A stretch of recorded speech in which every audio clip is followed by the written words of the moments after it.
मागच्या वर्षी जे 54 आणि तुमचं 57 होतं ना 64 ते आम्हाला 75ला खिचून आम्हाला यावेळेस ते मतदार न्यायचं आहे. तर त्यासाठी आपलं सहकार्य आम्हाला लागेल. त्यानंतर यावेळेस आपण 12 पोलिंग बूथ विमेन रन राहणार आहे. काही PWD लोक आपले दिव्यांग ऑफिसर्स पण ते PWD बूथ चालवणार आहे. मतदानाच्या दिवशी काही आपण ज्या 21 प्रकारच्या फॅसिलिटी देणार ते देणारच आहे आपण.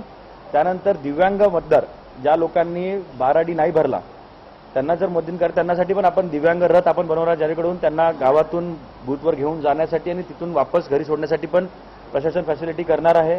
सगळ्या पोलिंग स्टेशनवर पाण्याची सोय, रांग मॅनेजमेंट म्हणजे क्यू मॅनेजमेंट आपण करणार आहे.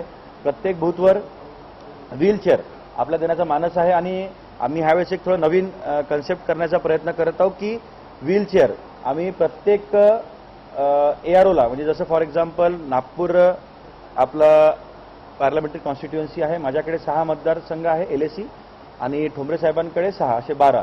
तर ग्रामीणमध्ये गावातच एक सेंटर आहे, त्यामुळे आम्ही तिथची जवळची PSC किंवा ग्रामपंचायतच ते व्हीलचेअर उपलब्ध करून देणार आहे. परंतु सिटीमध्ये आम्ही ते प्रयत्न करत आहोत, परंतु आम्ही एक नवीन थोडा प्रयोग करण्याचा प्रयत्न करत आहे की व्हीलचेअर आम्ही गाड्यांमध्ये ठेवू आणि प्रत्येक विधानसभेमध्ये आम्ही अशा 4-5 गाड्या त्याच्यामध्ये 4-5 व्हीलचेअर आम्ही ठेवू आणि जर कोणी दिव्यांग आला त्याच्याकडे व्हीलचेअर नाही आहे तर तो फोन करेल त्या गाडीमधल्या इंचार्ज आणि तो 5 मिनिटांमध्ये ते व्हीलचेअर त्या गाडीने तिथे उपलब्ध करून देईल. त्याला वोटिंग करायला मदत करेल आणि वापस फोल्ड करून त्याच्यामध्ये ठेवू, जेणेकरून हे चोरीचं वगैरे जे कंप्लेंट येतात ना ते होणार नाही. आणि एक नवीन आगळा त्याला मी व्हीलचेअर्स ऑन व्हील म्हणजे फोन करा आणि व्हीलचेअर मागून घ्या, तेही आम्ही एक थोडं पायलट बेसिस यावेळेस आम्ही प्रयत्न करत आहोत.